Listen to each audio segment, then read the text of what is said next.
On va parler de méthodes d'estimation.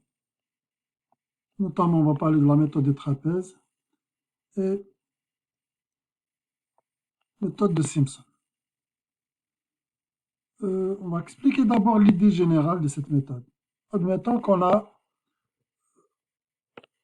une droite ici, on a la droite bleue, ici. On a une courbe irrégulière en haut et on souhaite calculer cette surface. La méthode des trapèzes consiste à approcher cette surface par l'aire de plusieurs trapèzes. Donc, l'idée, c'est de tracer quelques trapèzes. Admettons, on va tracer 2. Donc là, l'approximation ici ne risque pas d'être extraordinaire, avec 2 trapèzes.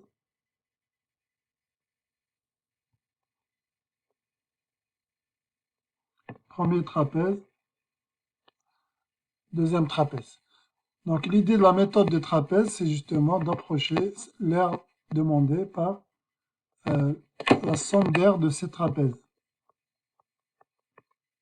Hein? Bien sûr, il y a une erreur, vous voyez bien qu'il y a une erreur. Il y a une erreur ici, dans cette zone, ici aussi, et là, etc. Comme vous pouvez l'imaginer, on devrait essayer de mettre plus de trapèzes pour une meilleure approximation. Vous voyez donc, en mettant plus de trapèzes, ça semble qu'on s'approche vraiment de la surface demandée. Donc l'erreur ici, c'est pas mal réduite, hein. On a quelques erreurs ici. Mais sinon, on s'approche pas mal. Et les trapèzes ici, donc, on a une distance des 1, des 2, des 3. Et on peut décider pour avoir une formule simple. On connaît d'abord l'aire de trapèze. On peut dire que ça admettons, ça c'est la hauteur 1, ça c'est la hauteur 2. Donc la hauteur 1 et la hauteur 2, ce sont les bases de ce trapèze. Et on sait que l'aire du premier trapèze, donc, ça sera la première base plus la deuxième base sur 2. Le tout multiplié par la hauteur du trapèze qui finalement, ce sera cette distance d1. Voilà comment on calcule le premier trapèze. Et pareil, on va ajouter le deuxième trapèze, le troisième trapèze, etc. Et on peut avoir la formule générale par la suite. Et si on veut simplifier vraiment la formule, on peut décider de mettre la même hauteur pour les trapèzes ici. Donc on considère que c'est ça la hauteur. Donc la même distance en quelque sorte pour tous les trapèzes. Et là, on obtient une formule beaucoup plus facile à retenir. Je tiens juste à remarquer ici, si j'ajoute A2 par exemple, ça sera H2 plus H3 sur 2 fois D2. Et là, je vois déjà que H1, je le vois une seule fois, puisqu'il apparaît, le côté H1 appartient à un seul trapèze. Alors que H2, je le vois ici, et je le vois aussi ici. H3, je vais le voir 2 fois, jusqu'au dernier, si on veut l'appeler HN. Le côté HN, on va le voir également une seule fois. Voilà, donc revenons maintenant à la formule. Elle est donnée ici, elle est expliquée là. Donc c'est exactement ce qui se passe. On a une surface, on va approcher par des trapèzes. Trapèze 1, 2, 3, 4, 5, 6.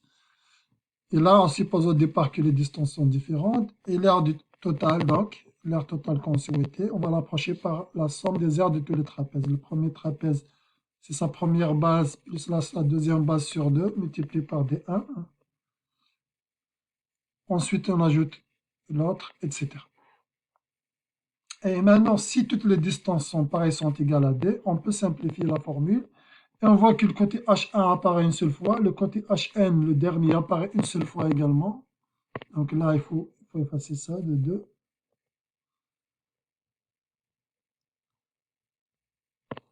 Tous les autres côtés apparaissent 2 fois.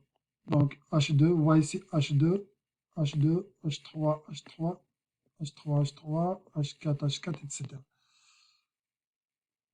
On obtient donc la formule générale qui suit pour le calcul de l'aire avec la méthode de trapèze. Faisons une application dans cet exemple. Donc si je veux appliquer la méthode, étant donné que la distance c'est 3 mètres, Donc on considère que c'est la même, partout c'est 3 mètres. Donc cette distance 3, 3. On considère donc que ce côté, on ne va pas le compter, ça ne fait pas partie de l'exercice. Hein. Sinon, bah, si c'est demandé, on devra connaître la hauteur. On devra connaître cette hauteur pour l'inclure, pour l'ajouter en dernier. Parce qu'ici, il ne semble pas y avoir 3 mètres de distance. Partout, c'est 3 mètres ici. Mais là, il ne semble pas y avoir 3 mètres. Donc, en gros, le numéro, ici, l'objectif, c'est juste d'appliquer la méthode de trapèze et non pas de se compliquer les calculs. Donc, on considère que ce qui est demandé, ça n'inclut pas l'air bleu assuré. Par voie de conséquence, en appliquant la formule, c'est juste d sur 2. Pour H1, plus le dernier H. Donc H1, c'est 13. Plus le dernier, plus 12, on peut l'écrire ici. Hein. Plus 12. Plus 2 fois. Et là, tous les autres, je dois les calculer 2 fois. Donc les autres, ce sont 15, 14. 15 plus 14 plus 12 plus 10 plus 10 plus 12 plus 15 plus 17. Voilà. On remplace juste D par sa valeur 3 mètres. On fait les calculs, on obtient. Ce qui donne 454,5 mètres carrés. Ça pour la méthode de trapèze. Maintenant, pour la méthode de Simpson, qu'est-ce qu'on fait? En fait, comme on dit, pour la méthode de trapèze, ici, on voit que on approche finalement, à l'intérieur de chaque distance, on approche finalement la courbe bleue ici, on l'approche par une droite. C'est ça ce qui se passe en fait. À l'intérieur de chaque distance, on approche la courbe bleue, cette courbe bleue, l'originale, on l'approche par une droite. La méthode de Simpson, qu'est-ce qu'elle fait? Au lieu d'approcher par une droite, donc on prend deux rectangles comme ça, deux segments, distance D. On va, plutôt d'avoir une droite et une droite, on va essayer d'approcher par donc un polynôme de degré 2, c'est-à-dire une parabole. On va approcher par une parabole à l'intérieur de chaque deux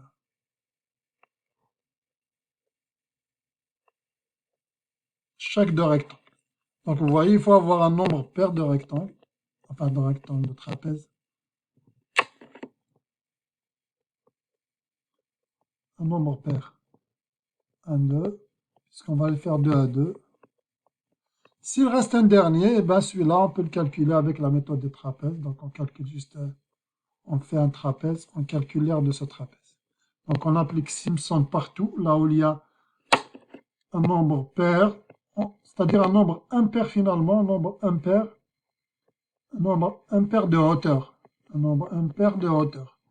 Si le nombre de hauteur est impair, ça veut dire qu'il va nous rester de l'espace et il va nous rester une partie à calculer avec la méthode des trapèzes. Voilà comment on procède. Et donc, un polynôme de degré 2, ici, au lieu d'avoir des segments droits ici, calculons le trapèze. Et on ne va pas démontrer la formule, mais ça va donner quelque chose de ce genre. Donc, D sur 3, H1 plus Hn, ça va apparaître une seule fois. Ensuite, les hauteurs paires vont apparaître multipliées par 4.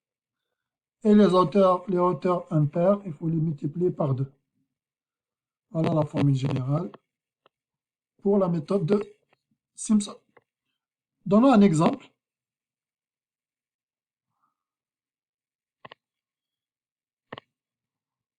Donc là aussi, dans cet exemple, le même que tout à l'heure en fait, le même que tout à l'heure. Cette surface ne compte pas. On ne la compte pas.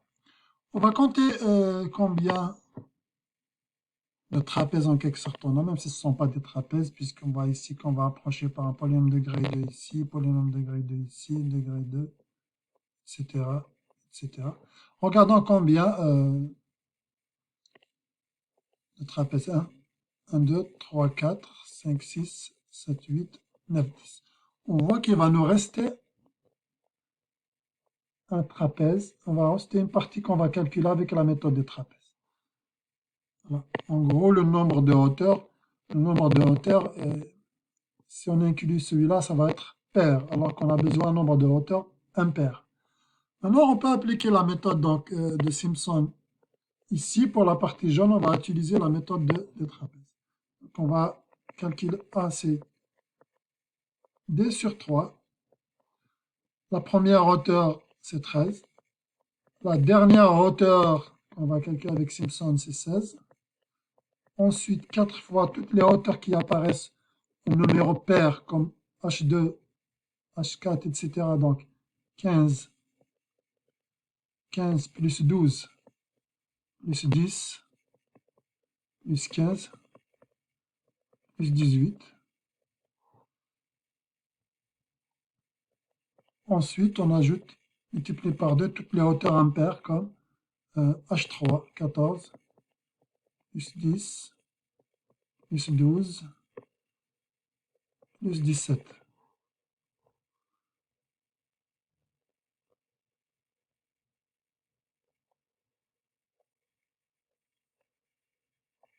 Ça, c'est la méthode de Simpson. On va calculer le dernier trapèze avec la méthode de trapèze, tout simplement. On va calculer l'aire d'un trapèze. Donc, CD fois 2 sur 2, 16 plus 12. Et le résultat final sera... Et on voit que on obtient à peu près 457 mètres carrés, qui est pas mal proche de la première valeur obtenue. Bien sûr, si on souhaite... ça dépend de notre tolérance à l'erreur.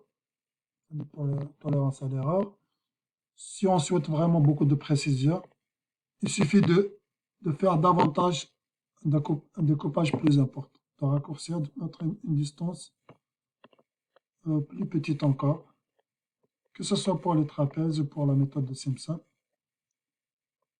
On fait un découpage encore plus important, et là, on va avoir encore une meilleure précision.